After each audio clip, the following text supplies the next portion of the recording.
നവജാത ശിശുവിന്റെ വൈകല്യം കണ്ടെത്താത്ത സംഭവത്തിൽ ആലപ്പുഴയിലെ 2 സ്കാനിംഗ് സെന്ററുകൾ ആരോഗ്യവകുപ്പ് പൂട്ടി സീൽ ചെയ്തു. സ്കാനിംഗ് സെന്ററുകളുടെ ലൈസൻസും റദ്ദാക്കിയിട്ടുണ്ട്. രഘുനാഥ് നാരായണൻ വിവരങ്ങളുമായിട്ട്. രഘു, വളരെ വേഗത്തിൽ നടപടികൾ എടുക്കുകയാണോ? ഇവർക്ക് ഇവരുടെ കാര്യങ്ങൾ വിശദീകരിക്കാൻ എന്തെങ്കിലും അവസരങ്ങളുണ്ടോ?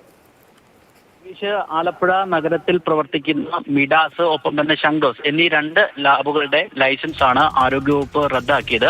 അതിന് റദ്ദാക്കാനുള്ള കാരണമെന്ന് പറയുന്നത് ഇന്നലെ വിദഗ്ധ സംഘം, ആരോഗ്യവകുപ്പ് അഡീഷണൽ ഡയറക്ടറുടെ നേതൃത്വത്തിലുള്ള വിദഗ്ധ സംഘം ഈ ലാബുകളിലെത്തി രേഖകളൊക്കെ പരിശോധിച്ചു. അതായത് ഇതിന്റെ നിയമം എന്ന് പറയുന്നത് ഈ സ്കാനിംഗ് റിപ്പോർട്ടുകളുടെ സ്കാൻ ചെയ്തതിന്റെ വിശദാംശങ്ങൾ 2 വർഷത്തിലധികം സൂക്ഷിച്ചു എന്നുള്ള ഒരു പ്രധാനപ്പെട്ട മാനദണ്ഡമുണ്ട്. ഈ 2 മിഡാസും ഒപ്പം തന്നെ മറ്റു സ്വകാര്യ സ്കാനിംഗ് സെന്ററും ഇത് പാലിച്ചില്ല എന്ന് കണ്ടതിന്റെ അടിസ്ഥാനത്തിലാണ് ലൈസൻസ് റദ്ദാക്കിയത്. ഒപ്പം തന്നെ ഈ ഗർഭസ്ഥ ശിശുവിന്റെ സ്കാനിംഗ്, സാധാരണ നിലയിൽ സ്കാനിംഗ് ഒക്കെ നടത്തുമ്പോൾ, പ്രത്യേകിച്ച് സ്വകാര്യ ലാബുകളിലാകുമ്പോൾ അവർ കുറച്ചുകൂടെ കർക്കശമായി ചെയ്യാറുള്ളതാണ്.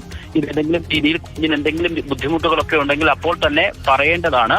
പക്ഷേ ഇവരുടെ ഒരു ന്യായീകരണം, അതായത് 2D സ്കാൻ ആയതുകൊണ്ട് ഇത് തെളിഞ്ഞില്ല എന്നുള്ളൊരു ന്യായീകരണം വിദഗ്ധ സംഘം അംഗീകരിച്ചില്ല. ഇതിന്റെ കൂടി അടിസ്ഥാനത്തിലാണ് ഈ 2 സ്കാനിംഗ് മിഡാസും ഒപ്പം തന്നെ ശങ്കസ് എന്നീ 2 സ്കാനിംഗ് സെന്ററുകളുടെ ലൈസൻസ് റദ്ദാക്കാൻ ആരോഗ്യവകുപ്പ് തീരുമാനിച്ചിരുന്നത്. വിശദീകരണം ഈ അന്വേഷണം നടത്തിയ ഉദ്യോഗസ്ഥർ അംഗീകരിച്ചിട്ടില്ല. 2 സ്കാനിംഗ് സെന്ററുകളാണ് പൂട്ടിയിരിക്കുന്നത്.